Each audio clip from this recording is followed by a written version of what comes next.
Hartwell was, oddly enough, was a vegetarian, and he, he did what he needed to do to survive.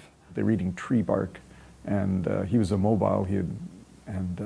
So he turned to cannibalism. But it's just a story that's stuck with me for years, and I thought other people should know about it too. In the spring, when we were thinking of ways to write about the Canada 150 celebrations, one of the ideas was to talk about survival stories, Canadian survival stories.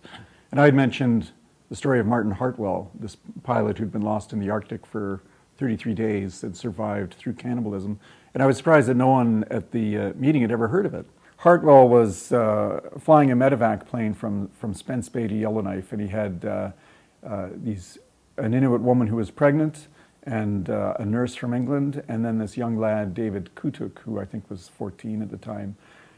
And when they crashed, Hartwell and Kutuk were the only guys to survive the crash, and Kutuk lived for about 2 weeks. Hartwell had 2 broken legs, and so he was immobile, and Kutuk was out trying to forage for some food for them because they ran out of supplies. And then eventually Davy died of starvation, and Hartwell was left on his own, and that's when to survive, he turned to cannibalism and then when he was found December 8th, 1972, like I say, 33 days after the crash. So I thought, well, I'll tell this story because I knew about it. I remembered it when I was a kid. I was about 10 years old, and so started to recount the whole story. And at the end, I wasn't very satisfied with the story because it was really just what you could find by looking at Wikipedia. But in my research, I found the name of the daughter of one of the people who had been killed in the crash, and she lived up in the Arctic. And it took a while, but I got in touch with her, and she told me this remarkable story of trying to find out what had happened to her mother all these years ago, and no one in her community would talk to her about it. And she was thirsting for this information. And it was a very compelling interview with this woman about her search. And after I spoke to her, I decided, well, I should try and talk to the widow of the pilot. The pilot, Martin Hartwell, died in 2013.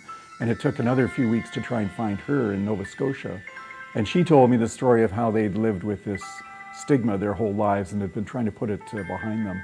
And so I ended up with 2 stories. You had the Inuit woman in the Arctic who was trying to find out more about the crash, and the widow of the pilot who were trying to put it all behind them. And these 2 stories sort of played off each other. And it really is quite an amazing tale. Well, that was kind of the interesting part, because I found a story that was written by a paper out of Yellowknife with the daughter, Denise, had talked about her search for her mom. And it's not all that easy to find. There was one other person with the same last name in Canada, in 411, who happened to be in Ottawa.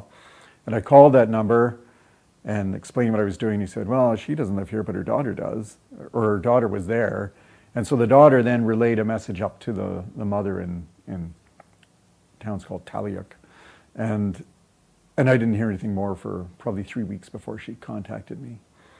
And then Hartwell's widow, Susan Haley, she's an author, but she has very little social media presence and unlisted. And in fact, I went through her publisher and got them to relay a message. But again, it took weeks for her to get to me.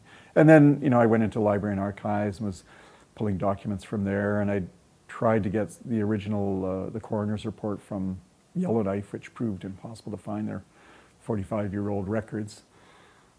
And it was a bit of a detective hunt to find everyone I needed to talk to.